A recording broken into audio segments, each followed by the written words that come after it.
নমস্কাৰ প্ৰিয় শ্ৰোতাসকল সকলোলৈ স্বাগতম জনাই আৰম্ভ কৰিবলৈ লৈছোঁ ৰঞ্জু হাজৰিকাৰ সামাজিক উপন্যাস নৰকৰ ফুল। এয়া ষষ্ঠ খণ্ড। তই ছোৱালীজনী কাৰোবাক দি দিবি? নাৰায়ণৰ কণ্ঠস্বৰত এক নিবিড় যাতনা মিহলি আৱেগ। ৰাজেনে মূৰ দুপিয়ালে। নাৰায়ণ স্তব্ধ হৈ গ'ল। ৰাজেনো নিমাত। আসন্ন ধুমুহাৰ পূৰ্বে যিদৰে চতুৰ্দিশে গম গম কৰে তেনেদৰে এটা নীৰৱ গাম্ভীৰ্যত দুয়ো যেন স্তব্ধ। পিছ মুহূৰ্ততে নাৰায়ণৰ মুখৰ ভাৱ কঠিন হ'ল। দৃষ্টিত ফুটি উঠিল এক হিংস্ৰ ভাৱ। সমগ্ৰ মুখমণ্ডল ঘৃণাত আৰক্ত। ক্ৰোধ আৰু উত্তেজনাত সি ফোঁপাবলৈ ধৰিলে। ৰাজেন নিৰ্বিকাৰ। সি যেন নিজৰ চিন্তাত ব্যস্ত। এনেতে বাহিৰত ৰেজিয়াৰ মাত শুনা গ'ল। তাই ৰাজেনক বিচাৰি আহিছে। ৰাজু, ঐ ৰাজু, ৰেজিয়াই মাতি ক'লে। তই ইয়াত কি কৰিছ? কোন? ৰেজিয়া নেকি? কি হ'ল?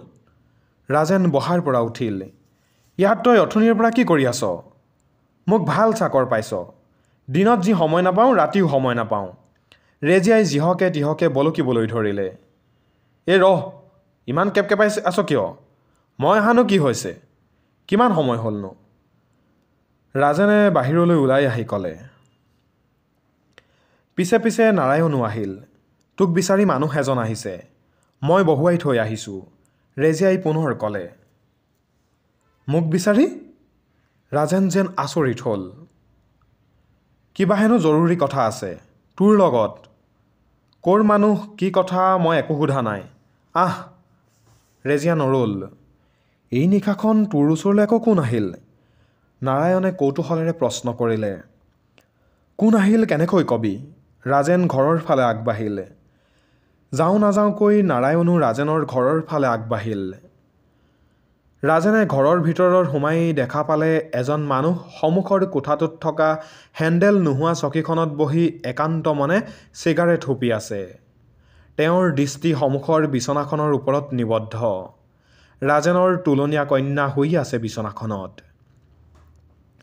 মানুহজনৰ পিন্ধনত চুট টাই আৰু চকীখনৰ কাষতে এটা ব্ৰিফকেছ। বয়স 40ৰ ঊৰ্ধত।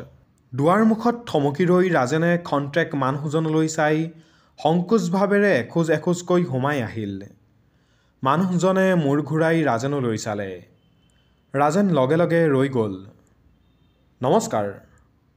আপোনাৰ নাম ৰাজেন?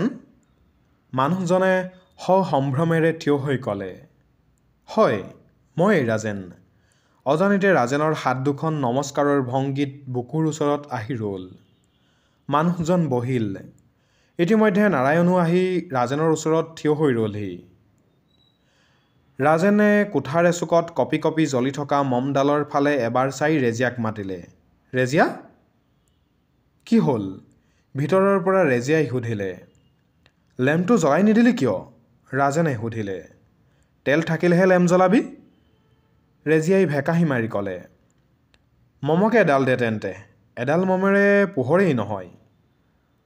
হ'ব হ'ব, এইডালেই হ'ব, আপুনি বহকচোন, মানুহজনে কৈ উঠিল। ৰাজেন আৰু নাৰায়ণ দুয়ো বিচনাখনতে বহিল। মোক আপোনালোকে চিনি নাপাব। মই শান্তিপুৰত থাকোঁ। আপোনাৰ তালৈ অহাৰ কথা আছিল যোৱা সোমবাৰেই। কিন্তু ব্যৱসায়ৰ কামত হঠাৎ কলিকতালৈ যাব লগা হোৱাত। মোৰ লগত আপোনাৰ কি কাম থাকিব পাৰে? মানুহজনৰ কথা শেষ হোৱাৰ আগতেই ৰাজেনে আচৰিত হৈ প্ৰশ্ন কৰিলে। কম, সকলো কথাই কম। চিগাৰেটৰ শেষ সোপাটো মাৰি টুকুৰাটো বাহিৰলৈ দলিয়াই দি মানুহজনে ক'লে। আপুনি ইয়ালৈ আহিল কিহত? এইবাৰ নাৰায়ণে সুধিলে। মই গাড়ী লৈ আহিছোঁ। গলিৰ মূৰতে থৈ আহিছোঁ গাড়ীখন। এই বুলি মানুহজন খন্তেক সময় মৌন হৈ ৰ'ল আৰু তাৰ পিছত ধীৰে ধীৰে ক'বলৈ ধৰিলে। মোৰ নাম অৱনী দত্ত। ব্যৱসায় কৰোঁ। বহুদিনৰ পৰাই আপোনাৰ ওচৰলৈ আহোঁ আহোঁকৈ আছোঁ যদিও এৰাব নোৱাৰা অসুবিধাবোৰৰ কাৰণেই মই আহিব পৰা নাই। মোৰ পৰিবাৰো অহাৰ কথা আছিল। মানুহজন খন্তেক ৰৈ এক দৃষ্টিৰে ৰাজেনৰ মুখলৈ চাই ৰ'ল। যেন ৰাজেনৰ অন্তৰখনেহে পাঠ কৰিবলৈ চেষ্টা কৰিছে। আচল কথা কওক, ৰাজেনে ক'লে। আপুনি কেইমাহমানৰ আগতে বজাৰ এলেকাত এটি সদ্যজাত শিশু পাইছিল। সেইটো কি আপোনাৰ? নাৰায়ণে মানুহজনৰ কথা শেষ নহওঁতেই প্ৰশ্ন কৰিলে। এই তই চুপ কৰচোন, ৰাজেনে ধমক দি ক'লে। মানুহজনে শিশুৰ কথা উল্লেখ কৰা শুনিয়েই ভিতৰৰ পৰা ৰেজিয়াও ওলাই আহি পৰম কৌতূহলেৰে মানুহজনৰ ফালে চাই মাজৰ দুৱাৰখনতে ভেজা দি থিয় হৈ ৰ'ল। মই এটা শিশু পাইছিলোঁ, এই কথা আপুনি কেনেকৈ জানিলে? বিস্মিত কণ্ঠেৰে ৰাজেনে প্ৰশ্ন কৰিলে। এই কথা অনেকেই জানে। তদুপৰি আপুনি যে শিশুটি কাৰোবাক দি দিব বিচাৰিছে সেই কথাও প্ৰচাৰ হৈ গৈছে।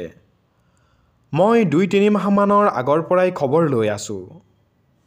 আমাৰ দুৰ্ভাগ্য যে আমাৰ কোনো সন্তান নাই। মোৰ পৰিবাৰে তুলনীয়া হিচাপে এটি সন্তান পালিব বিচাৰে, ল'ৰাই হওক বা ছোৱালীয়ে হওক। সেয়ে আপোনাৰ ওচৰলৈ আহিলোঁ। বিস্ফাৰিত নয়নেৰে ৰেজিয়াই দুৱাৰমুখৰ পৰা ৰাজেনৰ মুখলৈ অবাক হৈ চাই ৰ'ল। ভ্ৰুযুগলত কৌতূহলিত জিজ্ঞাসাৰ বিস্মিত অভিব্যক্তি। নাৰায়ণৰ মুখতো তীব্ৰ উত্তেজনা আৰু উৎকণ্ঠাৰ ভাৱ ফুটি উঠিল। বিস্ময় সদিঘ্ন দৃষ্টিৰে গভীৰভাৱে লক্ষ্য কৰিলে ৰাজেনক। ৰাজেন কিন্তু নিৰ্বিকাৰ। অচঞ্চল চকুদ্যুতিৰ অভিব্যক্তি প্ৰকাশ নাপালে মুখমণ্ডলত। শূন্য দৃষ্টিৰে মাথোন মানুহজনৰ মুখলৈ চাই ৰ'ল। ছোৱালীজনী কিন্তু বেছ ধুনীয়া। মই সোমাই প্ৰথমতে ছোৱালীজনীকহে চাইছোঁ, মানুহজনে হাঁহি এটা মাৰি ক'লে। ৰাজেন তেতিয়াও নীৰৱ, চকু স্থিৰ, দৃষ্টিত সন্দেহ, কপালত চিন্তাৰ ৰেখা। কি হ'ল? আপুনি মনে মনে থাকিল দেখোন। কিমান টকা লাগিব কওক? মানুহজনে পুনৰ এটা চিগাৰেট জ্বলালে। কিমান টকা দিব আপুনি? ৰাজেনৰ এই প্ৰশ্নত ৰেজিয়া আৰু নাৰায়ণ দুয়ো উচপ খাই উঠিল। ৰেজিয়াৰ এনে লাগিল ৰাজেন নিৰ্দয়, নিষ্ঠুৰ। তাইৰ সমস্ত চৈতন্য জুৰি ৰাজেনৰ প্ৰতি এক তীব্ৰ ধিক্কাৰ বুকুৰ ভিতৰত গৰজি উঠিল। উৎপলাৰ প্ৰতি ৰাজেনৰ কপট স্নেহ নিজ মনোভাৱে তাইক কুপিত কৰি তুলিলে। এক দুৰন্ত ক্ৰোধত উন্মুক্ত আক্ৰোশৰ তাইৰ ধমনীত তৰল উষ্ণধাৰাৰ সোঁত ববলৈ ধৰিলে। ঘনাই ঘনাই উশাহ ল'বলৈ ধৰিলে তাই। কিন্তু মুখেৰে কোনো কথা নক'লে। নাৰায়ণৰো সেই একেই অৱস্থা।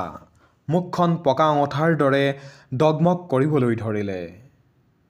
মই 3000 টকা দিম, মানুহজনে উৎসাহেৰে কৈ উঠিল। বছ, এটা মানুহৰ পোৱালিৰ বাবে 3000 টকা মাত্ৰ। নাটকীয় ভংগীৰে কথাখিনি কৈ ৰাজেন থিয় হ'ল।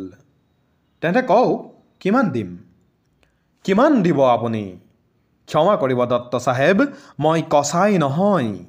বাটৰ ল'ৰা ছোৱালী তুলি আনি বিক্ৰী কৰাটো মোৰ ব্যৱসায় নহয়। দত্ত চাহেব, আপোনালোক ডাঙৰ মানুহ, বহুত ডাঙৰ মানুহ। আপোনালোকে টকাৰে মৰম, ভালপোৱা, আৱেগ, আন্তৰিকতা কিনা বেচা কৰিব পাৰে। বিনা দ্বিধাই আপোনালোকে আপোনালোকৰ প্ৰেম ভালপোৱাক ডাষ্টবিনৰ দৰে পুতি গন্ধময় ঠাইত জলাঞ্জলি দিব পাৰে। কিন্তু আমি নোৱাৰোঁ। আমাৰ মৰমবোৰ টকাৰে কিনিব নোৱাৰে দত্ত চাহেব। আমি দুখীয়া হ'ব পাৰোঁ, কিন্তু ৰাজেন ৰৈ গ'ল আৰু মুহূৰ্তৰ ভিতৰতে গুগুৱাই কোঠাৰ ভিতৰলৈ সোমাই গ'ল। মানুহজনে মৌন বিস্ময়েৰে মূৰ নত কৰিলে। পিছ মুহূৰ্ততে অসহায়ৰ দৃষ্টিৰে নাৰায়ণৰ মুখলৈ চালে। নাৰায়ণে বিব্ৰত বোধ কৰিলে। ৰেজিয়া নাৰায়ণৰ কৌতূহলী দৃষ্টিৰ সন্মুখত নিজকে দত্ৰ অপৰাধী যেন লাগিল। পুঞ্জীভূত অপৰাধবোধে সুতীব্ৰ আত্মাভিমানৰ সৈতে মিলি সাগৰৰ দৰে বুকুত তোলপাৰ কৰি উঠিল।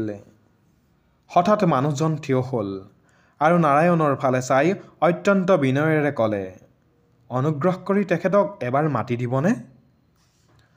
নাৰায়ণে লগে লগে ভিতৰলৈ গৈ ৰাজেনক মাতি আনিলে। মোক আপুনি ক্ষমা কৰিব। অহেতুক মই আপোনাৰ অন্তৰত আঘাত দিলোঁ। আচলতে কোনোৱে ভুল বতৰা দিয়াতহে মই আপোনাৰ ওচৰলৈ আহিছিলোঁ।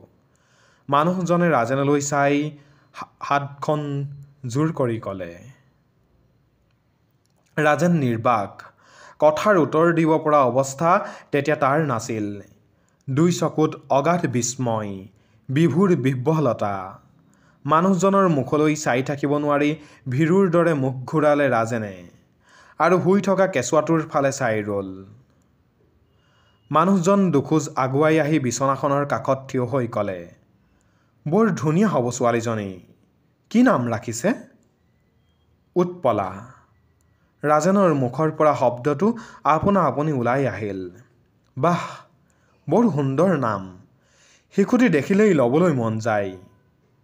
মই খন্তেক কোলাত ল'লে আপুনি বেয়া পাব নেকি? মানুহজনৰ প্ৰশ্নত ৰাজেন অবাক হ'ল। অপ্ৰস্তুতৰ দৰে নাৰায়ণৰ মুখলৈ চালে। নাই নাই, বেয়া কিয় পাব, লওক, নাৰায়ণেই ক'লে। মানুহজনে আলফুলকৈ শিশুটিক কোলাত তুলি ল'লে। টোপনিতে শিশুটিয়ে এঙামুৰি দিলে। মানুহজনে শিশুটিৰ মুখলৈ একদৃষ্টিৰে চাই থাকি দুখেৰে ক'লে, মানুহ যিমানেই সভ্য হৈছে সিমানেই নিষ্ঠুৰ হৈছে, হৃদয়হীন হৈছে। আচৰিত জীৱশ্ৰেষ্ঠ মানুহো এনে কাম কৰিব পাৰেনে?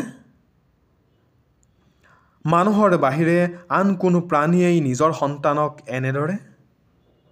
মানুহজন ৰৈ গ'ল। পিছ মুহূৰ্ততে ৰাজেনলৈ চাই হাঁহি এটা মাৰি ক'লে, মই কথা এটা পাহৰিয়েই গৈছিলোঁ। কি? ৰাজেনে সুধিলে। চাওঁ, আপুনি ধৰকচোন। মানুহজনে কেঁচুৱাটোক ৰাজেনৰ হাতত দি ক'লে, আমাৰ এটা নিয়ম আছে নহয় যে নৱজাত শিশু চালে বা কোলাত ল'লে কিবা এটা দিহে চাব লাগে বা ল'ব লাগে। এই বুলি হাঁহি এটা মাৰি মানুহজনে কোটৰ পকেটৰ পৰা টকাৰ বান্দিল এটা উলিয়াই কেঁচুৱাটোৰ গাতে থৈ পুনৰ ক'লে, মোক ভুল নুবুজিব, মই যাওঁ এতিয়া, নমস্কাৰ। হাতত ব্ৰিফকেছটো তুলি লৈ মানুহজন ততালিকে ওলাই গ'ল। ৰেজিয়া আগুৱাই আহিল ৰাজেনৰ ওচৰলৈ। ৰাজেনে নাৰায়ণলৈ চালে।